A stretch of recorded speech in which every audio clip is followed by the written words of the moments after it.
मित्रांनो, किती सामान्य माणूस म्हणला की फडणवीसांवर प्रत्येक सामान्य माणसाचा जरी रोष असला, राग असला की आता पुढल्या वेळेस महायुती किंवा फडणवीस सरकारमध्ये येऊ द्यायचं नाही, असं जरी सामान्य माणूस म्हणत असला तरी फडणवीसचंच सरकार येणार, फडणवीसच सरकार स्थापन करणार. आणि ते कसं करणार? कारण वेगवेगळ्या जाती प्रवर्गाचा जरी फडणवीसांवर रोष असला, राग असला, तरी वेगवेगळ्या जातीचे नेते फडणवीसांनी राजकीय षडयंत्रामध्ये बांधून टाकलेले आहेत. आणि प्रत्येक जातीचा मुख्य नेता फडणवीसांच्या कंट्रोलमध्ये असल्यामुळे जितका जातीविद्वेष वाढल तेवढे ते जातीचे लोक त्या जातीच्या चेहऱ्याकडे बघून मतदान टाकणार, विकासाकडे बघून टाकणार मतदान नाही. आणि जेवढे पण जातीमधले जे मुख्य चेहरे जाती प्रवर्गातले ते सगळे महायुतीमध्ये आहेत. मग सरकार कुणाचं स्थापन होणार? महायुतीचं स्थापन होणार. या व्हिडिओमध्ये आपण चर्चा करणार आहोत की हा जातीय द्वेष इथून मागे जेवढे पण मुख्यमंत्री झाले, गृहमंत्री झाले, एका गृहमंत्र्याचं काम असते की सामाजिक सलोखा स्थापन करणं, सामाजिक शांतता ठेवणं, जातीय द्वेष असले सामाजिक दंगली नाही व्हायला पाहिजे त्याच्यासाठी प्रयत्न करणं.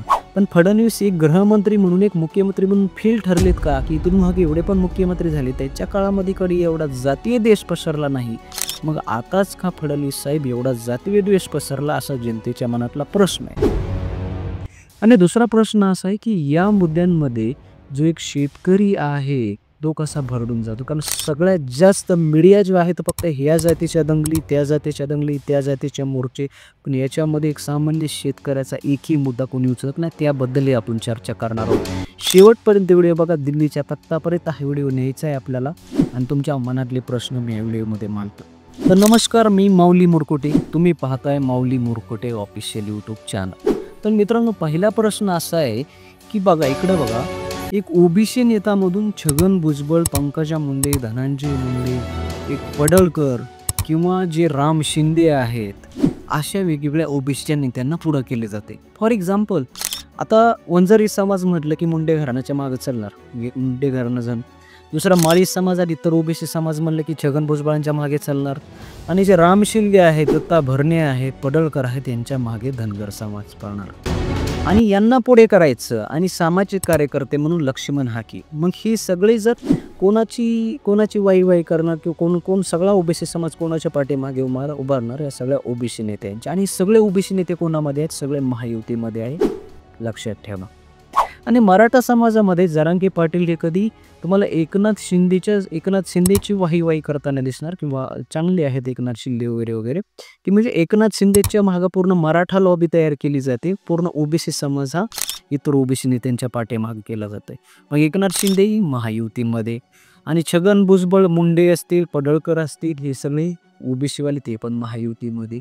मग जरी खाली समाजामध्ये किती फडणवीसांच्या विरोधामध्ये जरी रोष निर्माण झाला तरी पण इतका जातीयवाद पसरला, जातीय द्वेष पसरण्यात येतोय की तर विकासाचा मुद्दा चलत नाही. निवडणूक आली की प्रत्येक मतदार बघतो की आपल्या जातीचा उमेदवार कोणता आहे, आणि आपल्या जातीचा उमेदवार दिसला की त्या फुली ती बटन दाबून येतो.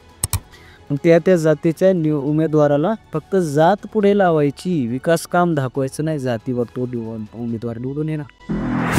मग अशा प्रत्येक जातीचे जे मुख्य नेते ते महायुतीमध्ये जातात. कारण लोकांच्या मनामध्ये असाही हे आहे की जर नेता एखादा महायुतीच्या विरोधामध्ये काम करायला किंवा महायुती नसेल तर लगेच त्याच्यामागे ईडी अशा चौकशी लावल्या जातात, इन्कम टॅक्सच्या डिपार्टमेंट लावले जातात. मग त्याच्या भीतीने सगळे नेते महायुतीमध्ये पळायला लागले.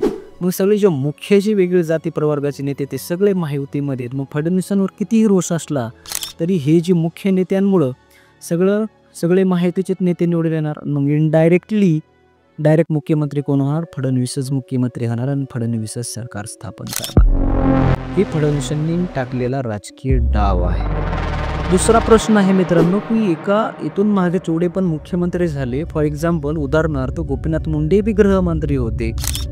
त्यांच्या काळामध्ये दाऊद इब्राहिमचा सगळ्यात मोठी दहशत मुंबई अंडरवर्ल्डमध्ये आपल्या महाराष्ट्रामध्ये वाढली होती. तितका मोठा गुंडा मुंबई अंडरवर्ल्डला पूर्ण असा गुंडा ज्यावेळेस पळून गेला तो गोपीनाथ मुंडेंचा काळ होता. त्यांनी इतकं भक्कमपणे गृहमंत्रीपद सांभाळलं. त्यावेळेस विलासराव देशमुख झाले त्यांच्याही काळात बघा, किंवा इतर ज्यांनी मुख्यमंत्री म्हणून राहिले, एवढा कधी जातीय देश तुम्हाला दिसणार नाही. एका ताटात जेवण करणारे, एखाद्या ओबीसीच्या किंवा एखाद्या मराठा समाजाच्या माणसाच्या किंवा लेकराच्या पायामध्ये काटा मोडला की तो ओबीसीचा माणूस पळत जाऊन तो काटा काढायचा. बंधू भावासारखे. ओबीसी काय मराठा काय ह्या सगळ्या गोष्टी माहीत नव्हत्या हो. इतके सामान्य भोळे बाबडे लोक आमच्या महाराष्ट्रातले. शाहू फुले आंबेडकरांच्या महाराष्ट्रामध्ये, माझ्या छत्रपती शिवबांच्या या महाराष्ट्रामध्ये जेव्हा छत्रपतीचं शासन होतं त्यावेळेला तुम्ही बघताल की एक पूर्ण 18 पगड जातीला आपल्या लेकराच्या तळहाताप्रमाणे छत्रपतींनी सांभाळलं. कधी असं जातीय द्वेष, उच्च नीच अशा गोष्टी नव्हत्याच. जेवढे पण महाराष्ट्रात राहायचे ते असे सगळे मिळून मिसळून राहायचे. पण आज राजकारणाने आपण आधुनिकरण अधोकरण म्हणतो. भारताचा विकास होईल, महाराष्ट्राचा विकास होईल, पण खरंच विकास होईल का? अधोगती होईल का? अधोगती होईल का? काही आधुनिक काही विकास व्हायला लागलाय? काहीच आधुनिकरण नाही. इतका जातीवाद फैलावतोय ना आज, इतका आधुनिकरण आहे. आज छोट्याशा लेकरांना सुद्धा जातीयवाद, ओबीसी, मराठा, SC ST काय काय करायला लागले. याला जबाबदार कोण आहे? एक सरकार म्हणून तुमची काही जिम्मेदारी आहे का नाही? इतके लोक जर असे एकमेकांमध्ये जातीय द्वेष निर्माण झाला तर उद्या दंगली घडून गावागावामध्ये पेटायला बी लागले. त्याच्यामधून ह्याचं किती भयानक वास्तव्य होऊ शकते, समोर येऊ शकते जनतेच्या. खूप भयानक परिस्थिती. तर तुम्ही एक गृहमंत्री आहात, तुम्ही एक मुख्यमंत्री आहात. आणि दुसरा प्रश्न बी असा आहे की आता बघा, आधी एक तर ओबीसी आणि मराठा हा वाद चव्हाट्यावर होता, खूप इथं समोरासमोर आलं होतं. त्याच्यानंतर आता हैदराबाद गॅजेटसारखा निर्णय येतो, त्याच्यामध्ये अजून काय जातीवर हैदराबाद गॅजेटमध्ये ST मध्ये होते. मग आता ST मध्ये आरक्षण द्यामधून त्याच्यात काही जाती प्रवर्गाचे आंदोलन चालू झाले आणि आता ST प्रवर्गाचं त्याच्या विरोधामध्येच आंदोलन चालू झालं. मग असं जातीमध्ये इतकं भयंकर वातावरण निर्माण होईल. एकामेकाकडे नुसते आडनावावरून लोक जाती विचारायला लागले, तर आडनाव बघायला लागलेत. कुठलं काही जॉबला गेलं, कुठे एखाद्या शहरात गेलं तर. मग या परिस्थितीला जिम्मेदार कोण आहे? गृहमंत्री म्हणून तुमची काही जिम्मेदारी आहे का नाही फडणवीस साहेब? हा अवघा महाराष्ट्र प्रश्न विचारतोय. तिसरा प्रश्न आहे की या सरकारमध्ये सगळ्यात जास्त मरतोय तो माझा शेतकरी. कसा मरतोय? कारण 2010ला जे शेतमालाला भाव होते, सोयाबीन असतील, कापूस असतील किंवा इतर फळबाग किंवा इतर जे पिकं असतील, 2009-10ला जे भाव होते आज त्या प्रमाणामध्ये काहीच वाढ झालेली नाही 2025 मध्ये. हमी भाव म्हणतात. हमी भाव केंद्र किती आहेत, किती दिवस खरेदी चालते, शेतकऱ्याला एका व्यापाराकडे जाऊन धान्य विकावं लागतं. मग त्याच्यामध्ये जी बियाणं येते ते किती महाग येते, खताच्या किमती डबल वाढल्याने, तर तेवढं जमिनीमध्ये पेरून त्याच्यानंतर अतिवृष्टीने, पावसाने, दुष्काळाने इतके ह्या नैसर्गिक आपत्तीमुळं होणारं नुकसान, आज तोंडाचा आलेला घास गेला, एवढा पाऊस झाला, अतिवृष्टी झाली, त्याच्यावर आज 3-3 वर्ष झालं शेतकऱ्याला अनुदान नाही. आधी विमा फुकट भरण्यात यायचा, पण आता विमा भरायला हेक्टरी 2200, 2300, 2,500 रुपये घ्यायला लागले. समजा एका शेतकऱ्याच्या नाव 10-15 एकर शेती असेल तर अशा शेतकऱ्याला विमा भरण्यासाठी जवळजवळ 10-15 हजार रुपये विमा भरायला पैसे लागतात. मग त्याच्यात अजून एवढे महिने झाले तर अजून पण विमा रुपया पण एका पण शेतकऱ्याला भेटलेला नाही. ते शेतकरी आत्महत्या करील काय? जगल कशाला? जगल ते, कारण दुसरे काही उत्पन्नाचे सोर्स नाहीत. उत्पन्न गेलं बाजारात विकायला तर मातीमोल भाव भेटते. एक तर शेताला मजूर बी भेटत नाही. एखादा शेती करायला तयार झाला, एखादा उत्साहाने, तर मग शेतकऱ्यांनी काय करायचं का नाही? न्यूज मीडिया लावले की फक्त हे मोर्चे या जातीचा, त्या समाजाचा, फक्त ह्या बातम्या, जातीयवादाच्या बातम्या पुढे न्यूज मीडिया TRPसाठी दाखवते.